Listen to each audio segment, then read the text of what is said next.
Oh shit. Oh Just man, hopping right we're into it. we're just gonna go right into it. I don't even care. I want it. All Let's right. go. Let's get it. Fucking go.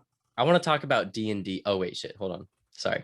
Hi everybody. Hey everyone, welcome to another episode of an Excuse my interview. rude co-host not saying hello to everybody before just jumping right into it. Who does he think he is? Philip fucking DeFranco? What's up, you beautiful bastard? Hello everybody. Welcome to another episode of an interview with my best friend. I don't have a background on. You just hopped right into this. We didn't catch up or anything beforehand. You're just I figure diving right in. I figure we can catch up while we record, you know? Yeah, might as well. So how's your weekend? Oh, weekend. Ruh-roh, Raggy. Weekends. Ruh-roh, Raggy. Weekend's been pretty good. It's just as of recording this, it's 4th of July. It was the 4th of July weekend. It's pretty all right here. Just went over to the parents, had a bunch of food, a bunch of booze. It was great. Got a And then 3-day? got mad at. Yeah, I have a 3-day because I normally work the weekends at work.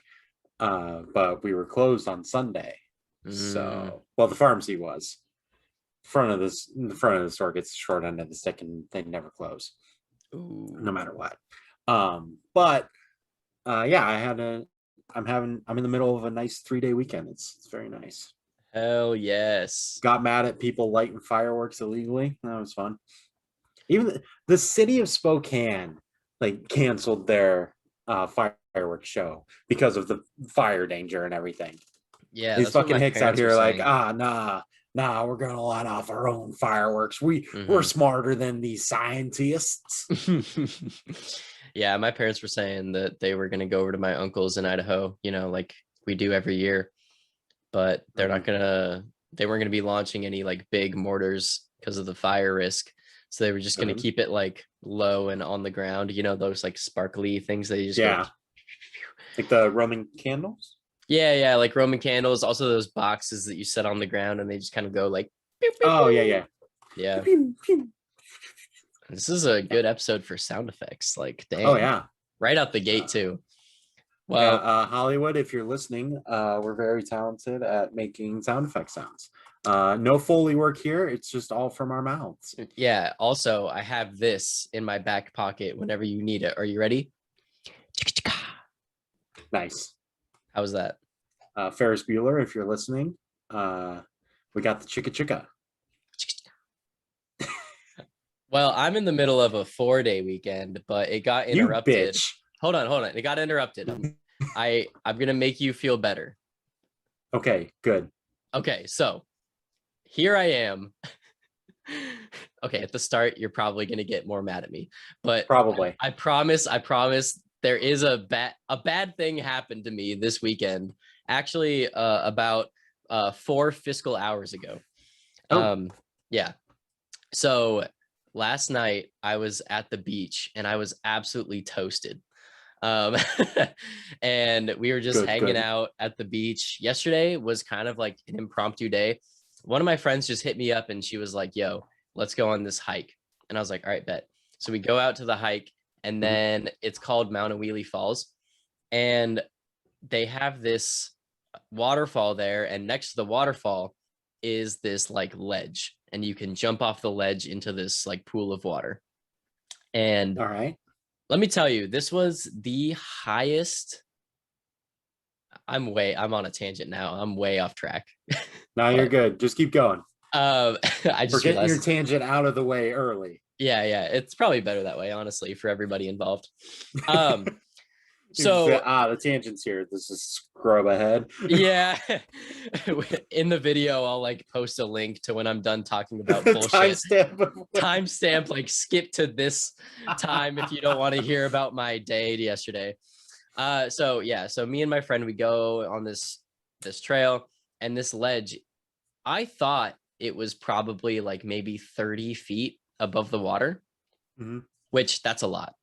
Yeah. And the only other highest thing that I've ever jumped off of was, I don't know if you saw that video of me like hanging on that rope that's like, I don't know, 15 or so feet above the Mhm. water. Up until like that point, that was the highest I'd ever jumped off of something into water, or I guess you could say dangled off of something. Tangled. Because essentially that's what it was. I was just hanging Yeah, on the yeah, rope yeah. and then I just let go. But this was like double that, like easily. And oh my fuck, it was so terrifying. I was so scared. I was like obviously on the edge, but I was like 1, 2, 3, and then I didn't move whatsoever.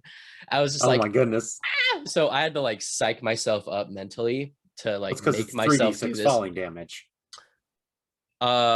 Literally yes. Like I'm not even joking. Today my legs hurt because I didn't land correctly. I landed like I guess the only way I could describe it was like as if I was sitting in a chair in midair. Mhm. And so I did finally jump. I had to psych myself up to it though. And I'm gonna be completely real. If my friend hadn't have jumped, I definitely would not have done it. Like I just straight up. For Um, sure, yeah. and I'll tell you why in a second, but I psyched myself up and here's how I did it. It's America Day. I was like, okay, the Pentagon has just handed me a top secret mission and I have to jump this waterfall. That's the mission. And I was like, the nation is depending on me. Like if I If was, you don't do this, the nation will collapse yes. faster than it already is. I mean, yeah, the nation might collapse anyway, but it'll collapse faster if I don't jump this Exactly. exorbitant amount of altitude. And so I finally did it. I did the 1, 2, 3. And then I was like, I don't want to fucking climb down. I'm like, it was hard to get up here. Shit. It's fast. It's the fastest route down. And people were cheering me on and I felt the peer pressure and I just did it. And I stepped off the ledge and the first thing that crossed my mind was fuck. Cuz I looked down and I saw the water. And let me tell you, spoiler alert. I was going to save this for later in the story, but later on in the day I found out from somebody that that jump was not 30 feet. It was 50 feet, 50 feet. And for those who don't use feet because they're not Americans, that is 15 and a half meters. Like I jumped off of a 50-foot cliff. I thought it was 30 feet. And let me tell you, it's funny that you say 3d6 falling damage because holy fuck. Like I said, I landed kind of like I was in a chair in midair. Mm-hmm. I remember thinking, why haven't I hit the water yet? I was in the air for that long. Like I had time to process. Oh my fucking God, I am falling. What is happening? Why am I still in the air? Why have I not made impact yet? It was the most jarring and terrifying thing that I've ever done in my entire life. And now today I have slight back pain. I have neck pain when I turn my neck. I feel like I got hit by a truck.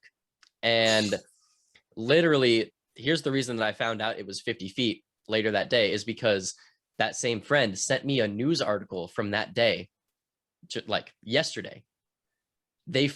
Somebody else after us jumped that and they had to be hospitalized. They had to fly a helicopter out to save them.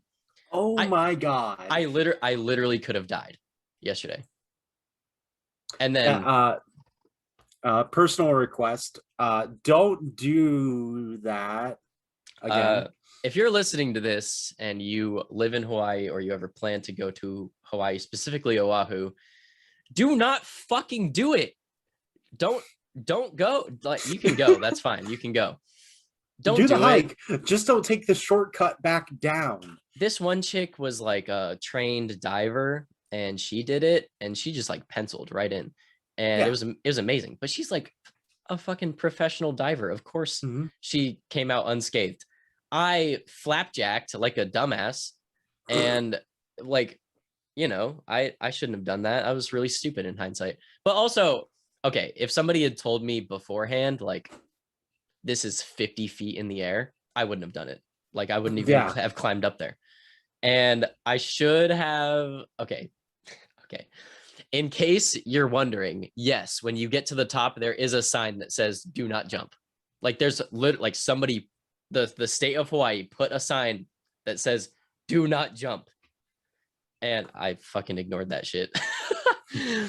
What are these rules? Get them out of my face. So today my legs hurt because I landed on them from 50 feet in the air. Mm-hmm. And I feel like I took 3d6 falling damage.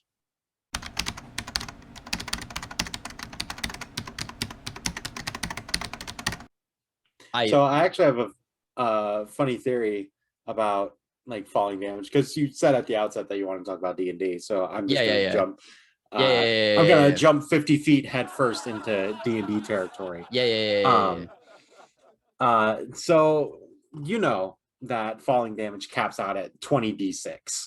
Yeah. Or that is what is supposed to happen. I saw a theory online that, like, even though that's how it's written, it was supposed to be interpreted as it is cumulative. So like 10 feet, you take 1d6. Yeah. And then 20 feet, you actually add 2d6 to that 1d6. So you add, so it's 3d6. And then like 30 feet, you add the 2d6 from the 20 feet and the 3d6 from the 30 feet, and you have 66 going all the way up to 20, therefore making a 200-foot drop still lethal to 20th level characters. That's nuts. Yeah. I mean, I mean, okay, you can't just fall 200 feet and then expect to live. Like that's, well, yeah. For humans, 100 feet, even if you're jumping into water, is fatal. Mm-hmm. Like that will, if you don't die, you're lucky at 100 feet. Okay, so I guess, wait, so are there special rules? I'd have to check the DMG, but if you're jumping into water, aren't there special rules for calculating falling damage? I don't know. I'd have to look that up. We're going to look it up and we're going to post it in the description of the video, because I know one of you fucking nerds is going to be like, oh, I'm going to post it in the comments. You know what? We already did it by the time this is up. So fuck you. No, I'm just kidding. So overall, that like a 200-foot drop would be 210 d6 of damage. Okay, I'm going to roll 3d6 right now. I took 9 points of falling damage yesterday. But you actually dropped 50 feet. So, oh God, now I'm scared. So wait a second. So that would be. But here's the thing. That's what I'm saying. Like I fell into water. This isn't like solid ground. So how do we? That's true. I think at 200 feet, it doesn't matter. Should we have it? Yeah, let's have it. Okay. So that would be 1d6, 2d6. But I'd also dare say that you failed your dexterity save. 3d6. Yeah. But I'm jumping into water. 4d6 would be 10. 5d6 would be 15. Okay, so 15d6, easy. Jesus Christ. I took 60 points of falling damage yesterday. So essentially, for those keeping track at home, if I'm not at least a level 5 character, I would die. I'm dead. Completely dead. If you're not a level 5 character who doesn't also have good constitution, you know, honestly, Josh, this checks out because the other person that did it, they were literally like incapacitated by this fall. So like I think we just like established on the podcast that I'm at least a level 5 character. You're at least a level 5, probably like warlock or bard. You have to have at least a D8 hit die. You're not a wizard or sorcerer because you're too squishy at that point. Yeah. I mean, my first character was a warlock, so I'm more inclined to say that's probably accurate. I probably am a warlock. I'm just very interested. Can you just roll 200? Can you put in your little calculator there 210 d6? Yeah. Because I'm just curious. I mean, it's at least 210 points of damage. I was gonna roll like actual dice, but my dice bag is downstairs because I played D&D this weekend, so I was not about to go get it. Okay, 210 d6, 740. You said 740. Yeah. Okay, one sec. What I need to just real There quick. there are few monsters in the monster manual that would not kill. That would kill every monster because the monster with the most amount of hit points in just the standard monster manual is the Tarask, and the Tarask has 676 hit points. So you're telling me if a Tarask fell 200 feet, it would fucking die? Yep.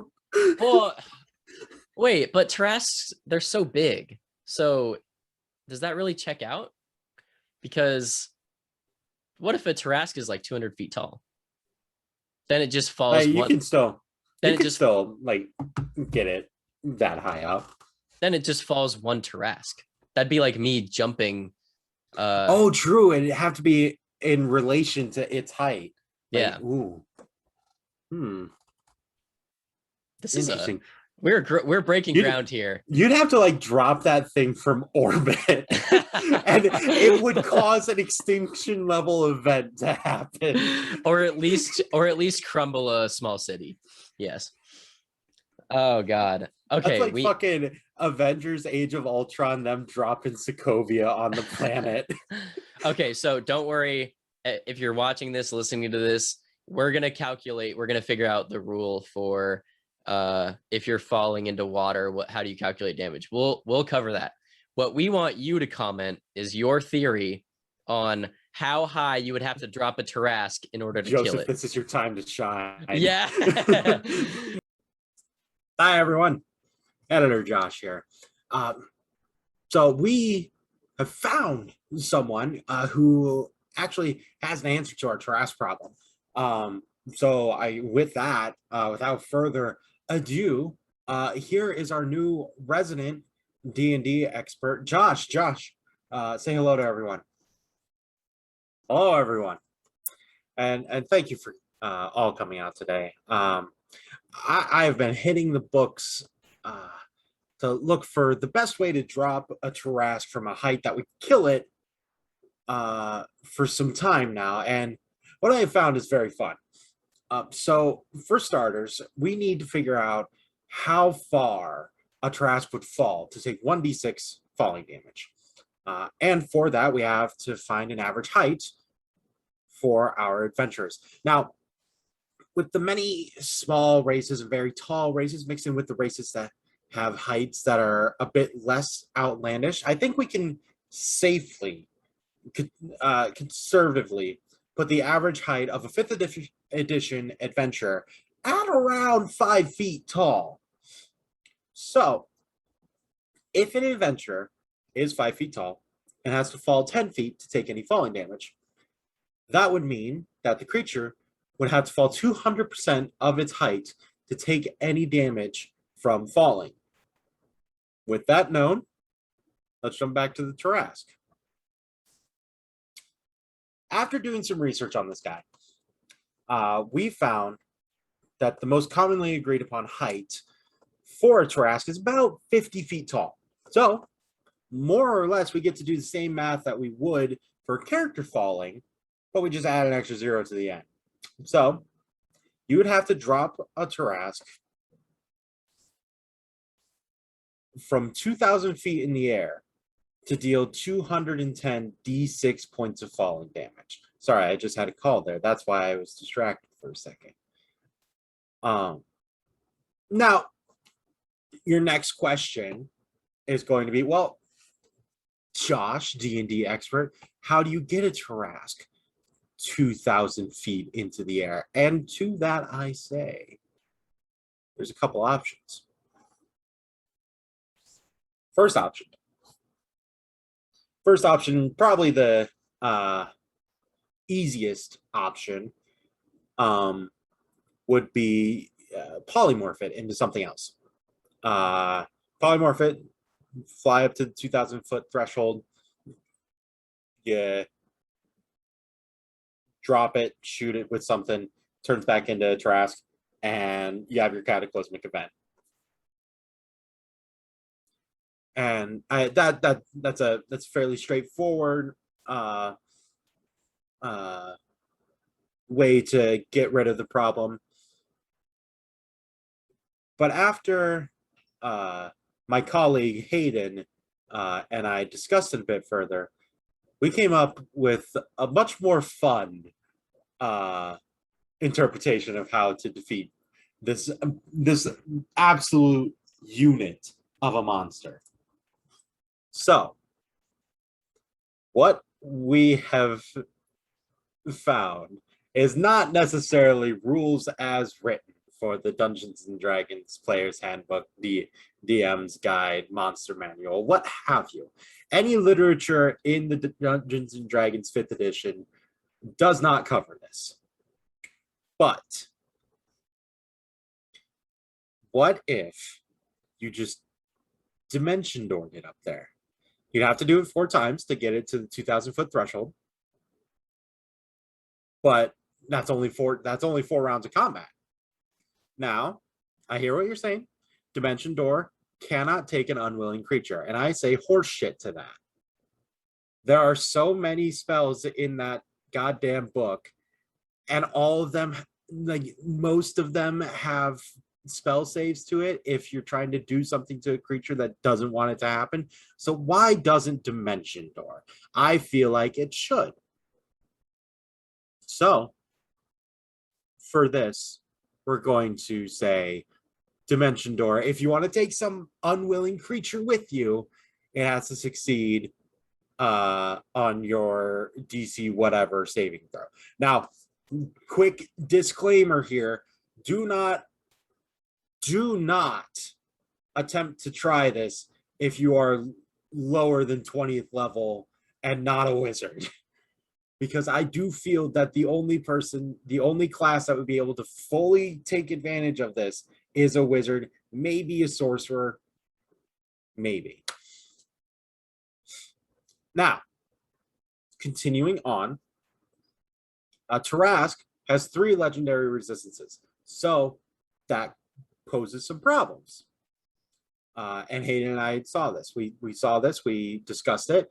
Burn through those legendary resistances with a couple fireballs. It has +0 to its dexterity modifier. Burn through those legendary resistances, and then the fun can start. Oh, one thing I forgot to mention with Dimension Door. I also know in its description, it says that you have to be the same size category as the creature that you're trying to Dimension Door. I hear you. I see you. I have a solution. And it's another solution that is not explicitly stated in the player's handbook if you can or cannot do it. So here it is. This would take a whole wizard's tower to do. But what you do is one wizard, one brave soul of a wizard, probably your most constituted wizard, has to be the one to Dimension Door this Tarask. The rest of your wizard friends all cast Enlarge on you. Now, I know what you're saying. You can't cast Enlarge on a creature multiple times. It doesn't say that in the spell. I read it thoroughly. It does not say that the Enlarge spell cannot stack with each other. So, there's your solution. You enlarge yourself 3 times. Make sure that you're a gargantuan creature, along with the Tarask. And yeah, you Dimension Door. Hopefully, you get a few good rolls. It has a +9 to. I'd probably say that Dimension Door would probably be a Wisdom saving throw, just because you're being moved without pretty much your consent, more or less. It has +9 to Wisdom. Has to get above 10. And it has to get above 10 to beat your saving throw. And also, just make sure you have some fucking divination wizards with you. Make sure they have portent. Just tank his fucking saves. I didn't even think of that yesterday. I just came up with that now. Look at what this brain can do. So yeah, that's how you kill a Tarask. Now, with that, we're going to kick it back over to editor Josh.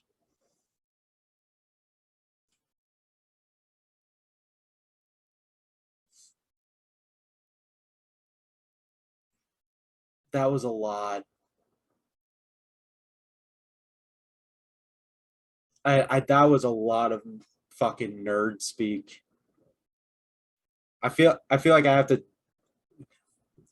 Anyways, thank you everybody for watching this little segment in the middle of the episode here.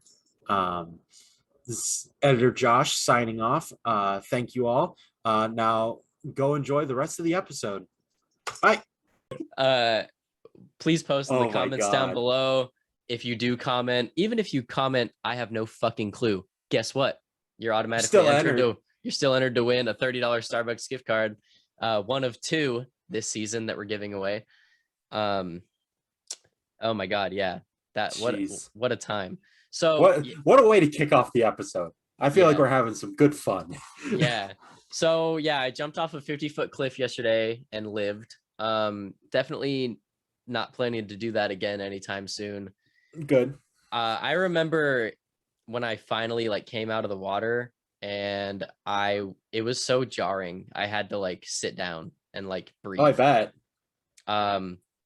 I just completely was like, I felt like I had a near-death experience. And then like today, I just feel like I've been in a car accident, like legitimately. Like when you fought that bear. Yeah, when I fought that bear. Exactly. Back in, what was that, junior year, senior year? I think it was sophomore year. It wasn't that early. You look tiny in that picture. I think it was sophomore year. I mean, I didn't even beef up until, let's be real, like after college anyway. So well, it's true, but still. But yeah, so that was fucking crazy. Then I went out to eat crepes with a different friend, and just a friend, don't worry. And crepes give me the creeps. Wait, really? No. Oh, okay. I was like, do we need to talk about this?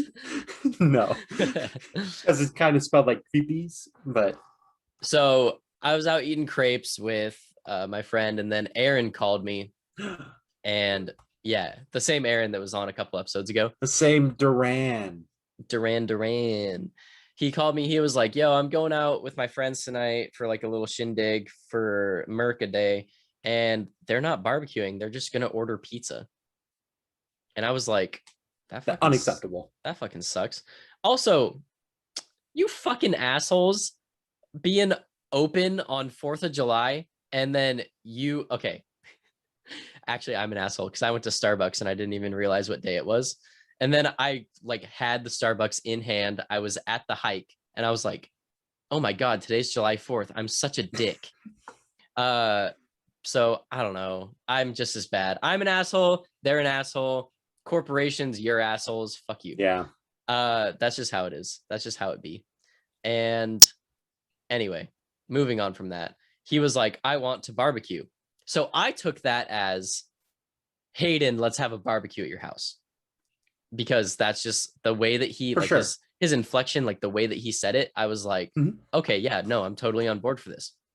So what do I do? Of course, I invite everyone and their mother under the sun to come over to my house for a barbecue that we just shotgunned, hip fired. I mean, bro, come fly over. You still got time. I'll time travel real quick. Please do, because oh my God, yesterday was so lit. So we just like off the hip shotgunned this fucking barbecue. It was great and had a good time. I made burgers and sausages, and nice. We just kind of threw it all together, and it was my neighbors, 2 of my neighbors' friends. You're really nice. You're really nice neighbors. Yeah, my super nice neighbors. She brought 2 of her friends. They're really cool people. Glad I met them, because my neighbor is leaving actually this month. So then I was like, hey, if you guys are in the market for new friends, since she's leaving, then like, what's up? Let's kick it. And then, I had the Ohana here as well, hanging out. So, well, except Aaron, so here's the thing. I planned this whole, like, I invited everybody, like, this whole barbecue happened. Aaron was Mhm. like, oh, no. I wasn't saying throw a barbecue. I was just saying I want to barbecue, like, in general, like, in a general sense. And I was like, bro, now I have 7 people coming over to my house and it's because of you and you're not even going to be there. And lo and behold, he wasn't even there. Aw, I know, yeah. Aaron. So then after the barbecue, we all went to the beach, and then we swam and we played this game called Can Jam. Holy shit. I think I've heard of that actually. This game was made for me, bro. Made for me. You put 2 cans, like big plastic cans that are open on the top, and they have like a little slit in the front. Think of like a mailbox. Sure. Sort of, but cylindrical.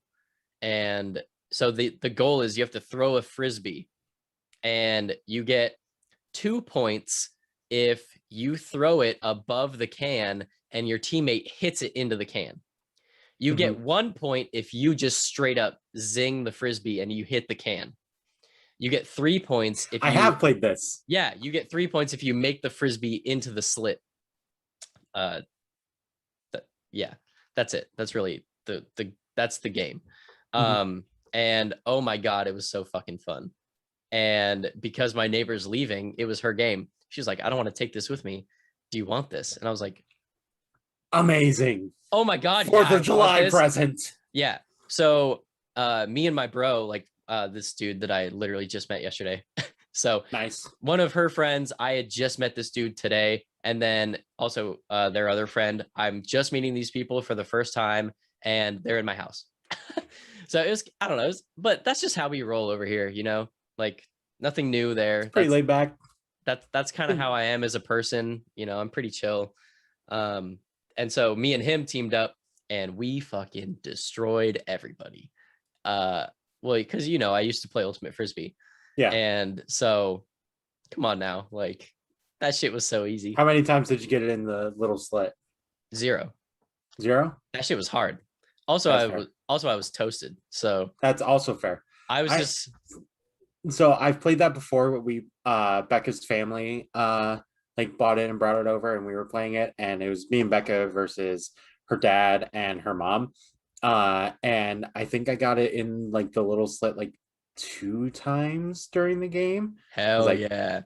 Oh man. Oh, fucking boss bitch. When you come back over for your wedding, we're gonna play that shit, and yes, we are gonna destroy every single person ruthlessly, relentlessly. Ruthless murder.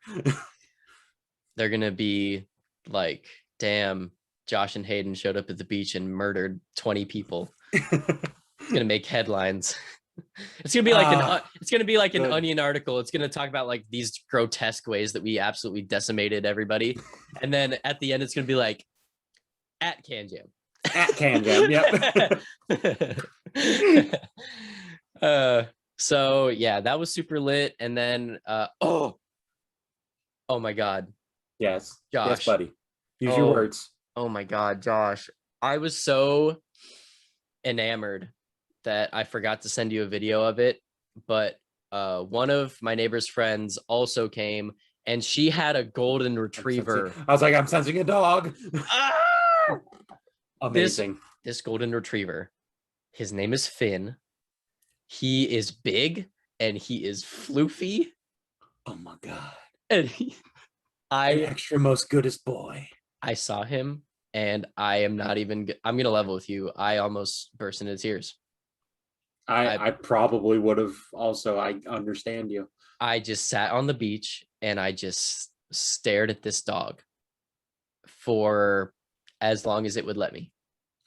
And before it came over and tackled you, probably. This floofy boy, he's so cute. And he was just walking around on the beach. And his tail is wagging and his fur's blowing in the wind, the sea breeze. But here's the thing. Here's the thing. He's like, they just moved island or something like that. I don't know. I wasn't really paying attention. I was more enveloped in the dog. No, of course. I'm just being like the human. She's a nice gal. I could give a shit less. I'm just here for the dog. with peace and love, of course. And so, but this dog is a river dog traditionally, and he's afraid of the waves. Aw, So he like goes up to the shoreline, and then the wave crashes on the shore, and he runs away from it. my It heart. was it was the Oh, my heart. absolute it was the absolute most precious thing. And then, bless his heart, he gets distracted. So he would just like saunter off random places, just like meander the beach. And then everyone would be like, oh, wait, Finn, no, come back. And he's just like, Finn, get back here. You're ADHD. And, oh, God, he was just the most precious little bean that I've ever laid eyes on. And listen, life has been handing me some L's lately, and that was a W that I needed. Was seeing that dog. Another W that you were handed was being able to play some fucking Dungeons and Dragons. Oh my God, yes! I ran a one shot. I was just itching, man. And then my friend was like, "You know what? Fuck it, let's play D&D. D&D this weekend." And I was like, "Let's do it. Let's throw it together. Let's fucking go!" Yeah. So I ran one of the Candlekeep mysteries, but I stripped out all the flavor text and I wrote my own. So it was like half homebrew, and I did the Zikrum's Zephyr something in a jungle. Something Z's. It's got Z's in it. It's got lots of Z's. It's the if you read Candlekeep Mysteries, it's the level 10 adventure. So I had my characters level 10. My players, I had them roll up level 10 characters. It was awesome. It was super sick. And then I stripped out all the flavor text, put in my own. I just basically like picked it up and put it into my homebrew world. That's why it was in the jungle. And oh my God, it was so fun. And I hadn't been behind the screen in so long. It just totally breathed new life into me spiritually. And I just fell right back into my old DMing ways, and it felt so natural. And I was like, God damn, it's good. I miss this good shit. I miss this so much. And so no, I get that. I'm excited to be doing more of that because I missed it a lot, and it was a good time. But as most one shots do, it turned into a 2-shot because we didn't get through it all. But hey, whatever. We'll wrap it up next time, and it's a good little story. I like it. Awesome. I've been thinking about getting the Candlekeep Mysteries. First, though, I want to like prove to myself that I can get through like a pre-written adventure without veering off course of it, because I'm running Horde of the Dragon Queen right now on Discord for the Hydra Discord that I'm a part of. Is that the one that you're streaming? Yeah, that's the one that I'm streaming on Twitch at Joshua58. That's the one that you're streaming at Twitch at Joshua58. Every other Friday we so this will be old news once this episode comes out, but currently, like the last session that happened, 2 players were missing because one of them had accidentally like planned like a 24-hour stream the day that we had D&D, and they were just like, just go ahead and play without me. That's my bad. Like, I'm sorry about that. And the other one, it was like he was going on vacation. We knew that he wasn't going to be able to join us. So I pretty much because it's a group of 8 players. It's a lot to keep track of. So if a player is ever missing, I just kind of like, if they get into combat, I will play their character for them. But that's about it. I'm not going to role play for them. I'm not going to make decisions for their character. They're more or less just a mindless drone at that point. Right. But at the end of this last session that we had, we actually ended about 20 minutes early because it got to a point where I was like, okay, these guys are going to have to, like, we have to wait for these guys to be back, because in Horde of the Dragon Queen, there's this cult that attacks this town, and then they pretty much just fucking leave after they're done attacking the town. And the players are supposed to track them back to their camp and everything, and find out information about the cult, if they're planning any more attacks, and to rescue prisoner that they took with them, a monk that they took with them. And these guys successfully infiltrated the camp, which I was actually a little surprised about. I thought there was going to be a lot more bloodshed than there was, but there wasn't. They have successfully been able to like make like one person in each combat encounter that they've like come across be able to spill some information and then pretty much have them like change their ways and renounce the cult or like anything that they've been a part of. It's been very fun. It's been very fun to witness them like do this. But they get into the cult camp and everything. They're setting up and they figure the best plan of action to get all the information and stuff that they need is to split into groups. Oh, I fucking hate that.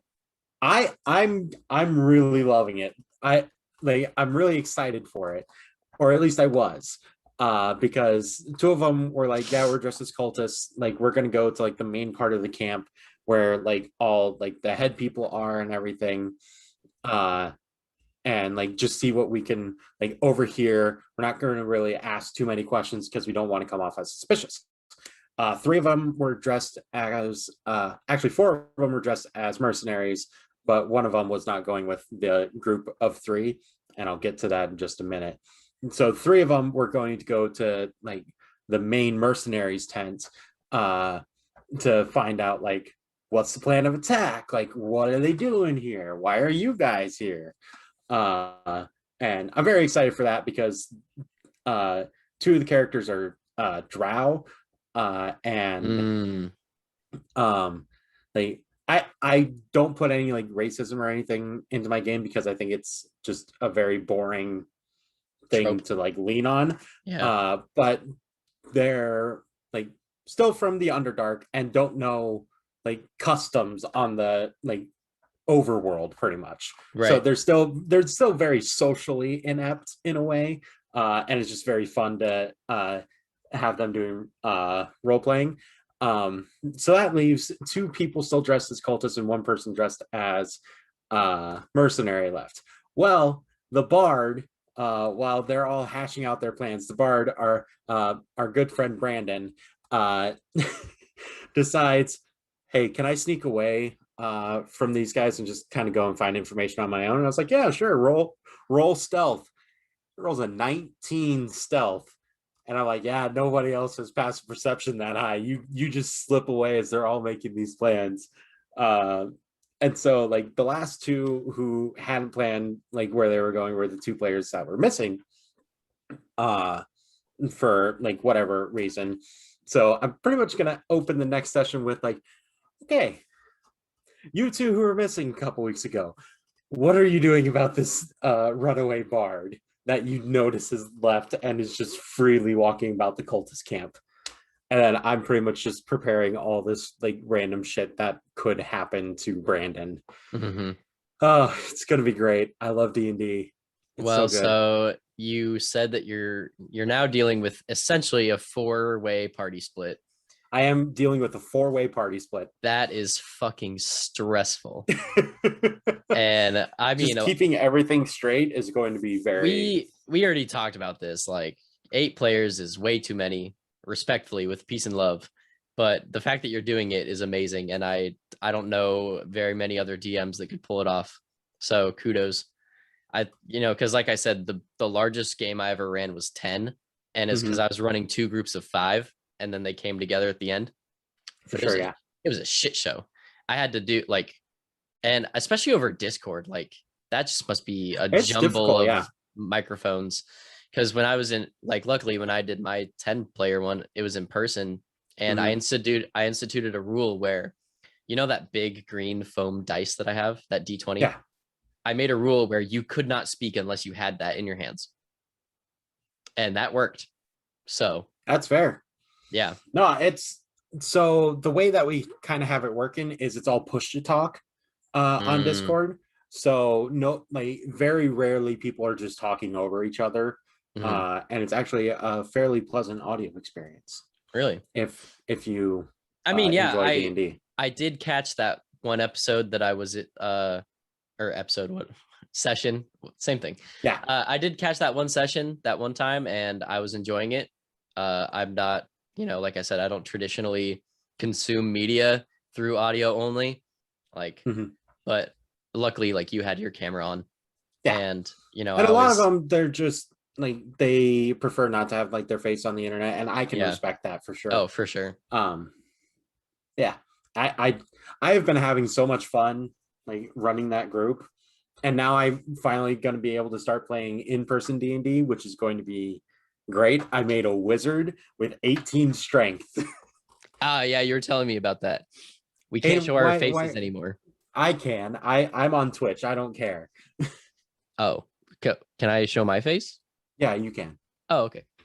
Yeah, cool.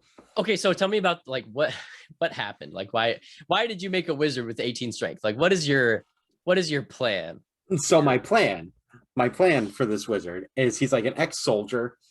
So like that explains like why he's strong.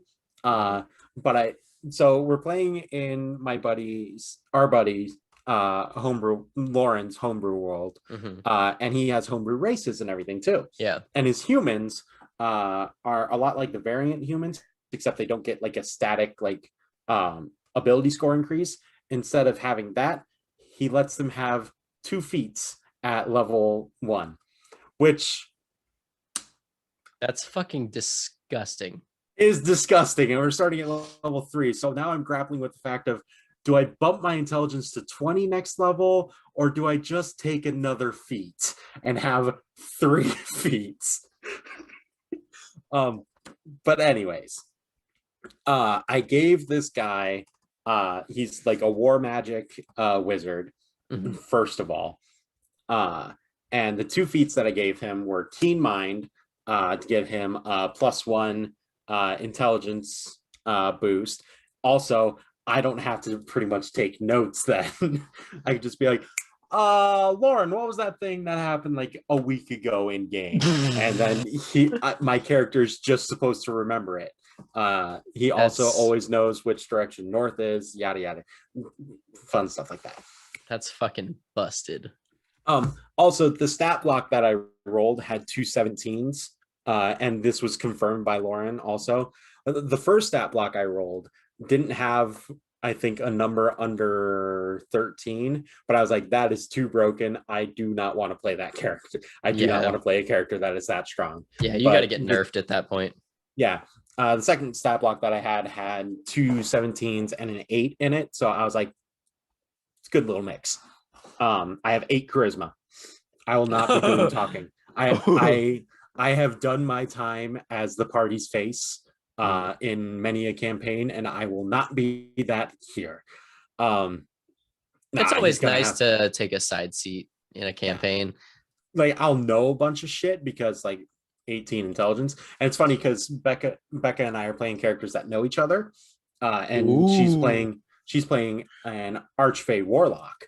It's her first Warlock that she's ever played, and she has 18 charisma and 7 intelligence. Warlock goat. But anyways, to get my strength up to 18, I was looking through the feats and everything, and I didn't like start this character with the intention on having him be a muscle wizard. That was not my intention. It just kind of happened. But I saw Tavern Brawler, and I was like, that would be a fun character choice. And I took it. Increased his strength by 1. He gets a D4 on all of his punches. It's gonna be great. He also has 16 constitution. Like, it's fucking... and when you're gonna be a wizard, you're gonna need it. But like, his other 3 stats are 12 in dex and 10 in wisdom. So it's like, he's balanced. Yeah, like, he's got his shit that he's good at, and his shit that just don't even ask him. He's not going to be able to do any of that. Yeah. Like, I can't wait for like the first time that like Lauren asks me to like lie to somebody, because I'm just going to be like, oh yes, sure, with my -1 modifier. Yeah. Or ask Becca like, to make a history roll. It's like, oh yes, my -2 modifier. Yeah. Of course, Oh my I'll tell you God. about the history of this world. I speak words good. I speak the best words. um but the funny thing is, like, we had like made these characters with the intention on kind of making them like with Jesse and James dynamic from like Pokemon. I don't think that's really where we're going to be going anymore, although she can cast Find Familiar at like nauseum, so we probably Meowth. will have a meow. Yeah. Oh my God. That's amazing. I love I that just dynamic. It's going to be a whole bunch of fun. And I think Quinn's playing a ranger, so um we'll see how he lifts that out of the gutter. Didn't he Hopefully he picks play a good ranger subclass. didn't he play a rogue last time? He played a rogue in a campaign that I was running. The Yeah, last yeah. campaign that I played with him in like that Lauren was running, he was playing a bard. But that was the campaign that was happening before COVID, and then that all happened, and Yeah. we were no longer able to play that. But the cool Yeah. thing about the War Magic wizards is like they have like this ability that like if they get hit, they can add +2 to their armor class, or if they fail a save, they can add +4 to the saving throw. And you know what kind of saves are very important for wizards and spellcasters? Intelligence. Concentration saves. Yeah. And I already have +3 to that. If I ever fail one, I can be like, oh, well, I just use that thing. And I can use that every fucking turn. I just can't cast a spell the next turn. It has to be a cantrip. I'm like, oh, that's fine. Whatever. I don't care. That's so dirty, but I love it.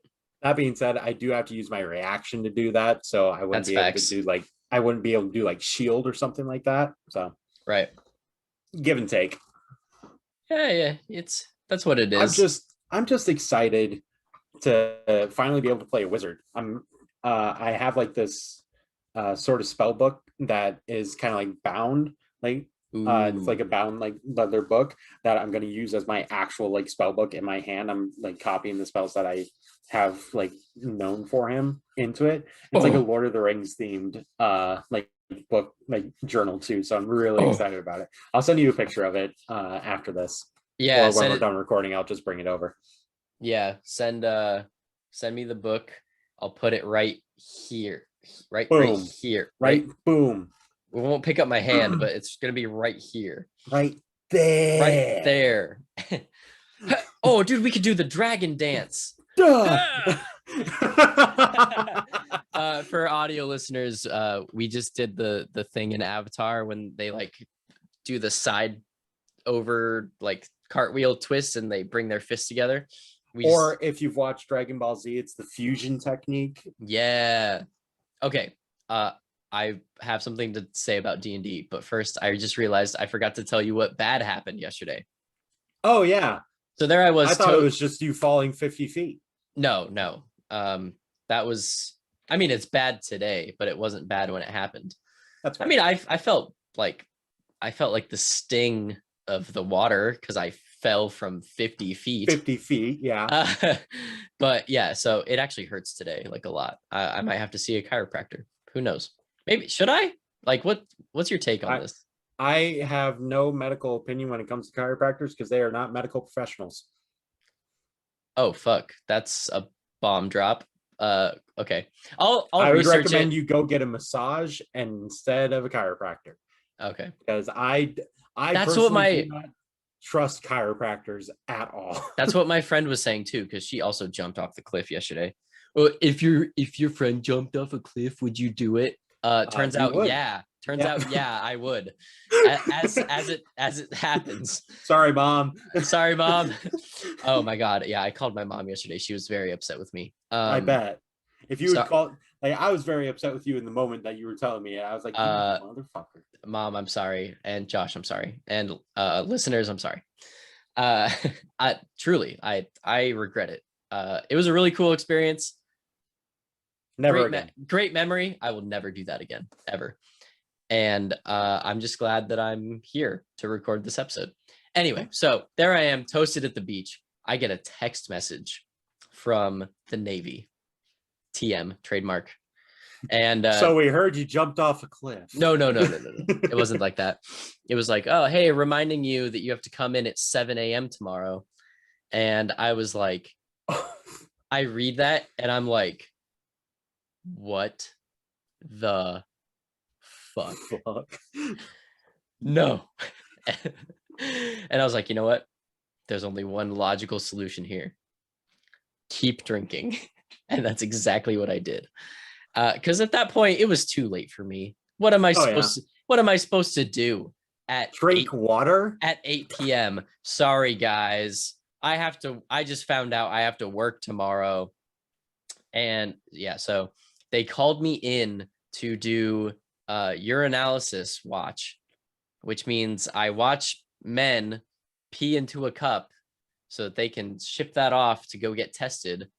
And I have to make sure that like the pee leaves the body and enters the cup unobstructed, and that it is the service member's own urine. That was my job today. But fun. So that was an L, but after this L was a W, because that was this morning. And check this out. Today we're observing 4th of July. So, because like I said, I was supposed to have a 4-day weekend. So what I didn't know is that normally on days like this, they would have like a random urinalysis and they would just call in a ton of people like randomly to be like, hey, come pee for your country. For sure. But today, since it's a observed holiday, we only have to do people that are checking in, which was 2 people. Nice. So those 2 people showed up, they peed. Bro, I got there at 7. We started at 8. I was out of there at like 8:20. Oh, nice. It was amazing. I was like, this is the best thing ever. And that's why I said that, so I did have plans. That's why I thought I couldn't record today. But then because of this thing that I had to do this morning, those plans got canceled. And then I was just sitting at home and I was like, wait a minute. We could be recording right now. We could be using our time wisely. Okay, so back to D&D. So when I get back from deployment, I'm going to start running Curse of Strahd. And I'm very, very excited for it.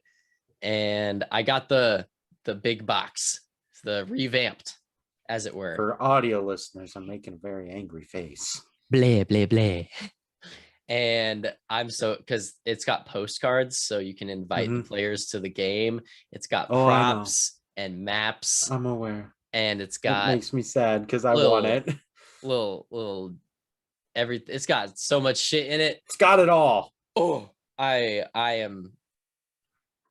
haven't opened it yet. I want it to be like ceremonious, when I do. It's still wrapped in plastic.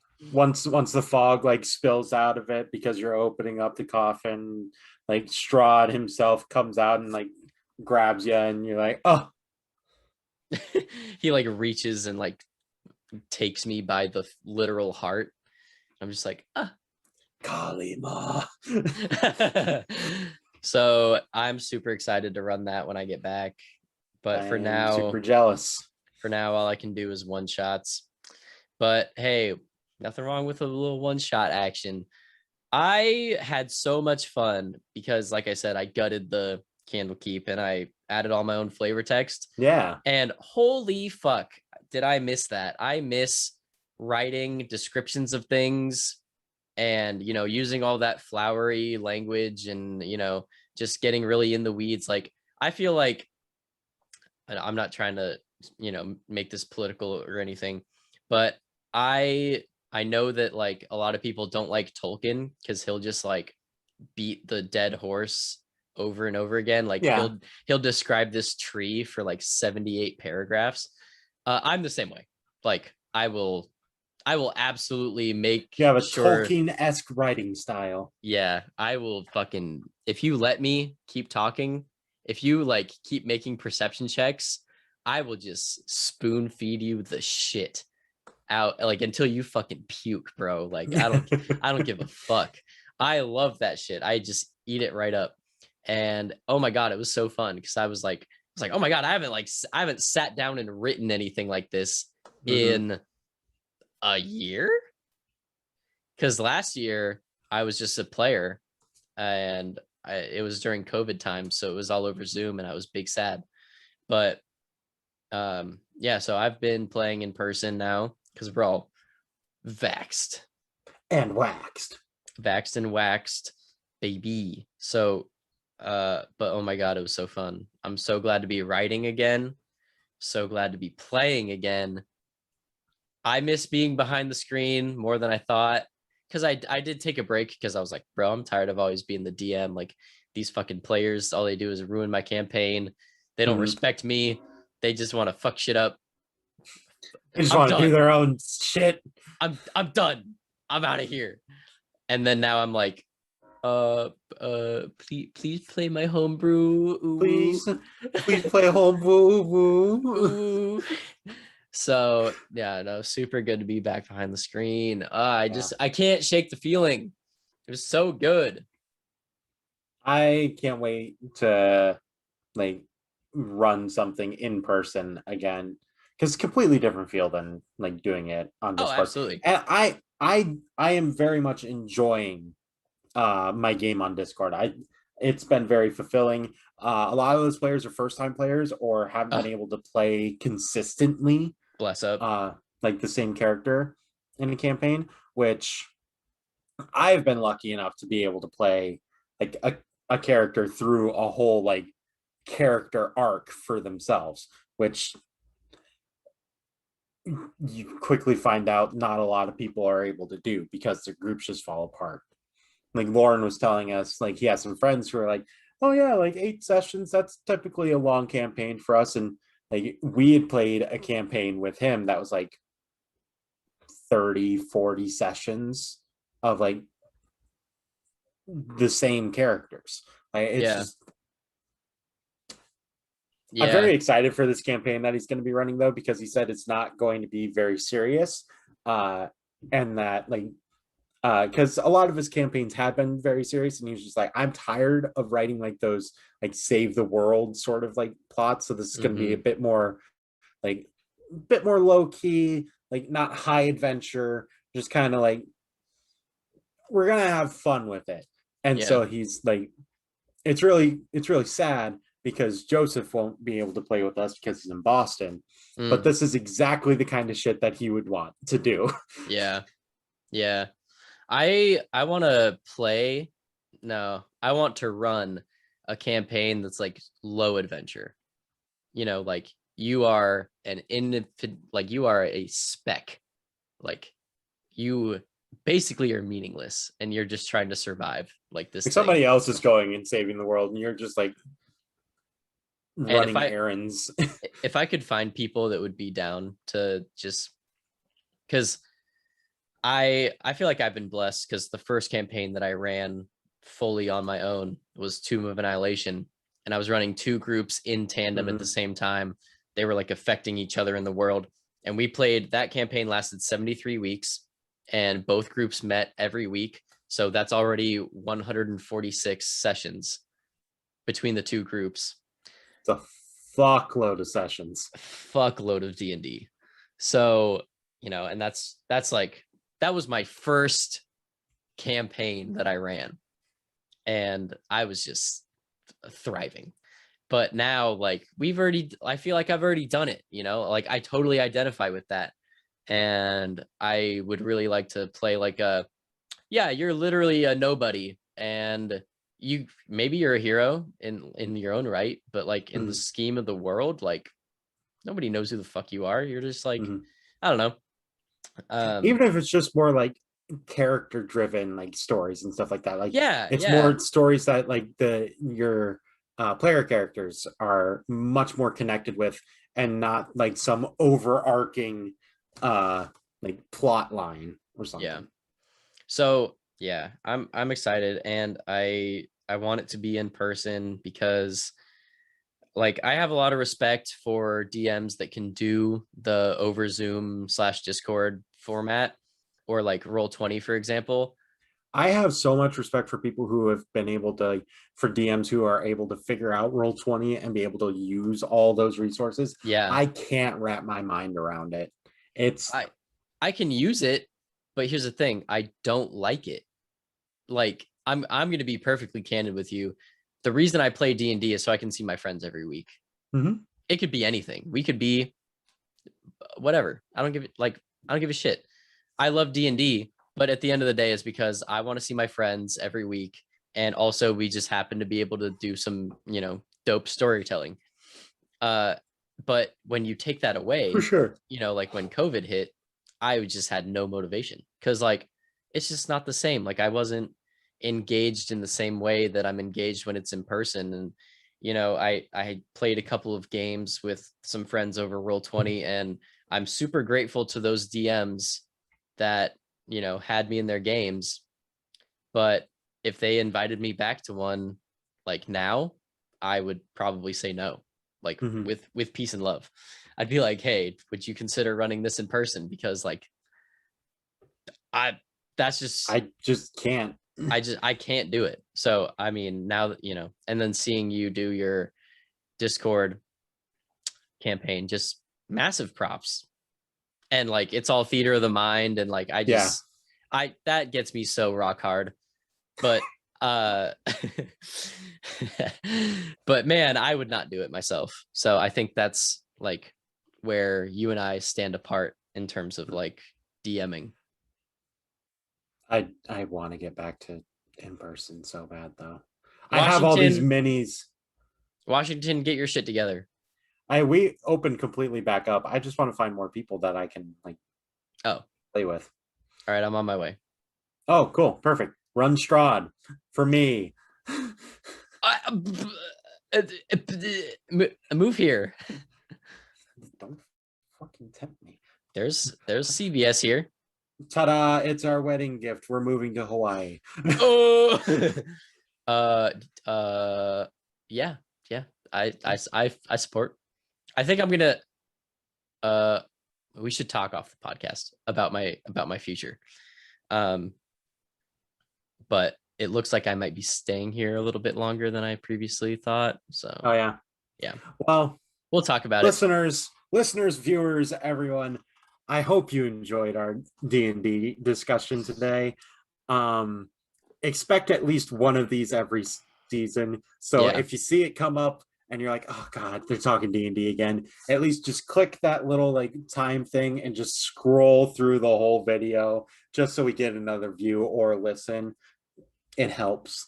Leave a review being like, oh yeah, they talked about D&D for an hour. It was great. Thanks. And give 5 stars. Please give 5 stars. Because 5 stars helps us grow. And don't you want to see us grow? Don't you want to see us grow and be happy? I want to see us grow and be happy. Same. Because this podcast gives me life. Same. And watch us grow, be happy, and be able to hire an editor. Yeah, that'd be cool. That'd be really cool. But also, we're still like $990 down on this podcast. Yeah, we need to recoup that money. That way we can hire an editor. Okay. Actually, really quickly, I want to address this a little bit. Josh and I want to make this very clear. Josh and I are not doing this podcast to make money at all.